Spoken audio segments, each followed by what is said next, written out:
السلام عليكم ورحمة الله وبركاته. ازيكم يا حبايبي، عاملين ايه؟ النهارده هنعمل الكبده بطريقه سهله خالص بمناسبه العيد. النهارده اول حاجه بنقوم الصبح هنعملها ولا تقولوا لي مطعم ولا شارع ولا اي حاجه هتقلب الدنيا.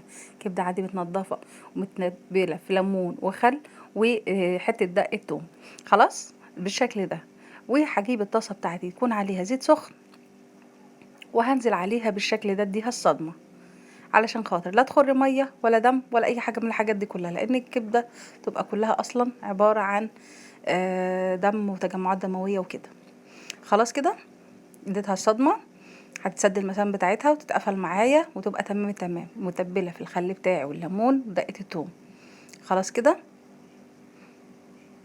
بالشكل ده. خلاص كده مفيش ثواني، وهوسع كده في النص وهنزل بدقه الثوم بتاعتنا. خلاص الثوم بتاعي اهوت المفروم، او دقه زي اللي كنا عاملينها مع بعض على شطه. خلاص. وبعدين هنحط بقى فلفل اسمر، شويه توابل، كل حاجه رشه عشان خاطر تحس بطعم الحاجه.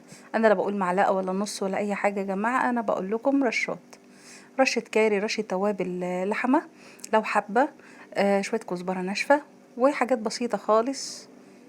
تمام. فلفل اسمر زي ما قلنا، شويه كمون صغيرين خالص، او شويه كاري، شويه توابل لحمه بس. فلفل الوان لو متوفر عندك، ده قرن شطه حار قسمته نصين علشان خاطر ينزل شويه شطه كده حار، بس في نفس الوقت عشان خاطر الاطفال لما ياكلوا منها ما تتعبهمش، ما تبقاش شطه يعني جامده. خلاص دي حاجه حلوه انك تحطي القرن سليم او تقسميه نصين. خلاص حطينا بقى الملح بتاعنا وحطينا شويه سكر صغيرين خالص عشان بيدي طعم حلو في اللحمه، وكمان عشان خاطر اي حموضة او اي حاجة تتعب بتريح المعدة. خلاص كده. طماطم صغيرة خالص متشال البذر بتاعها او القلب بتاعها، ده لو حبة، مش حبة خلاص. وكله تشويحة كده على النار لحد كله ما يدخل مع بعضه وما نسويهاش جامد. وكده جاهزة معايا.